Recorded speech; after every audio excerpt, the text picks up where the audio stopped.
Quran. Tadi yang diturunkan kan Quran ya Bapak Ibu. Apa itu Quran? Quran itu adalah panduan hidup umat manusia, bukan hanya panduan hidup umat muslim. Lihat ayatnya Bapak Ibu. Syahrul Ramadan alladzi unzila fihil Quran hudal linnas, untuk petunjuk seluruh manusia. Maka Quran ini bukan hanya untuk kaum muslimin, maka Quran itu untuk semua manusia. Judulnya Al-Huda, hidayah maksudnya. Nah, saya Bapak Ibu mohon maaf, itu baru juga dapat hidayah itu ketika di usia 26 tahun. Sebelumnya saya belum pernah dapat hidayah. Karena di saat usia 26 tahun saya menikah dengan istri bernama Hidayah.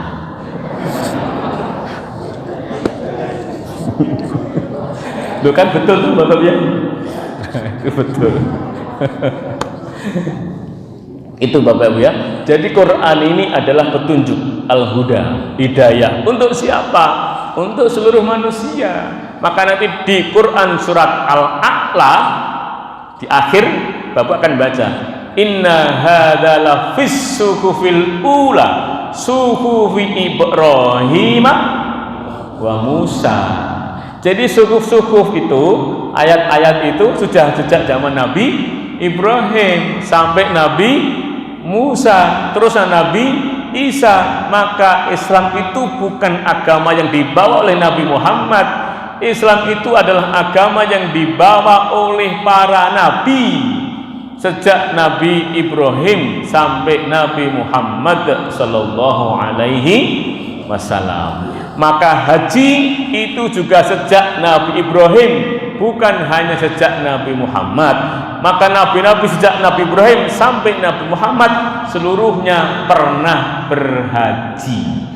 Doa yang sangat terkenal ketika Nabi Ibrahim diajari manasik haji oleh Jibril, dan selesai doanya sering kita baca, Rabbana waj'alna muslimaini laka wa min dzurriyyatina ummatan muslimatan lak wa arina manasikana wa tub alaina innaka antat tawwabur rahim. Itu doanya Nabi Ibrahim, diajarkan kembali kepada Nabi Muhammad sallallahu alaihi wasallam. Nanti baca sejarah, Nabi Musa pun pergi haji, dan ada 12 suku yang dia bawa, 2 tertinggal di Madinah menjadi suku Yahudi, yaitu Khosrat dan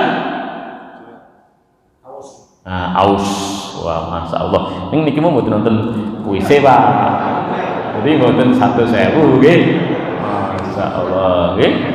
Jadi suku yang tinggal di Madinah sekarang itu Bapak Ibu ya, sejak zaman Nabi itu tinggalannya Nabi Musa. Nanti baca sejarah peninggalan aja, ada buktinya. Ya, nanti ada atlas hadis di situ juga menjelaskan Bapak Ibu sekalian. Ya, nah lanjut ya, karena waktunya jalan terus Bapak Ibu sekalian. Ini mau sampai jam berapa? Subuh. Oh, langsung nggih mriki. Nah, jadi tadi saya katakan Quran itu petunjuk untuk semua manusia. Sekarang kita buktikan bahwa Quran ini petunjuk benar. Coba sejak dalam kandungan, panduan Quran sudah berbicara. Ibu-ibu mengandung, ibu-ibu itu dipandu oleh Al-Quran surat Al-A'raf ayat 189. Nanti kalau usianya sudah 9 bulan 10 hari dilahirkan, itu dipandu oleh Quran surat Al-Baqarah ayat 233. Nanti kalau sudah lahir usia 2 tahun, berarti sudah selesai menyusui. Bagaimana mendidiknya? Kalau sudah lebih dari 2 tahun, Quran surat Luqman 13 sampai 19. Jangan sampai menjadi anak yang terdidik dengan kemusyrikan. Kalau anak ini sudah mulai belajar, dapat menyerap, mengingat, memahami penjelasan dengan baik, Quran surat At-Taubah ayat 122. Kalau nanti anak ini ingin sekolahnya berprestasi, orang tuanya dipandu untuk mendidiknya, Quran surat Al-Mujadilah ayat 11. Kalau ingin anak kita terbebas dari pergaulan bebas, panduannya Quran surat Al-Hujurat ayat 13. ingin menantu yang baik, bukan menantu yang ngentek-ngentek ke warisan. Quran surat Ali Imran ayat 37. Kalau kita ingin, Bapak Ibu ya, anak kita ini yang sudah tumbuh besar, dia mengenal lawan jenis sehingga pergaulannya benar, Quran surat An-Nisa ayat 4. Kemudian sudah dapat calon menantu, sudah srek dinikahkan, terjadilah pernikahan, Quran surat Ar-Rum 21 yang sering ditulis di kartu surat undangan, tidak pernah dibaca. Karena yang dibaca hanya siapa yang ngundang, tanggalnya kapan, jam berapa, di mana. Setelah pernikahan, bagaimana istri dan suami ini agar kompak, rukun dalam menjalani kehidupan rumah tangga? Quran surat An-Nisa ayat 34 tentang hak dan kewajiban suami istri. Tugas seorang suami mencari nafkah. Quran surat Al-Baqarah 168. Rezekinya bergerak tapi nggak kunjung datang. Gimana supaya cepat? Ada panduannya. Quran surat Al-Baqarah 172. Kalau belum bergerak juga, sudah berusaha, rezekinya datang-datang, bagaimana menyongsongnya? Quran surat Al-A'raf ayat 96. Bagaimana tugas istri merawat anak? Quran surat Al-Isra ayat 23. Bagaimana kalau jatuh sakit? Quran surat Al-Anbiya ayat 83, 84. Ini ceritanya Nabi Ayub maksudnya. Ditimpa kesulitan, kesukaran setiap perkara.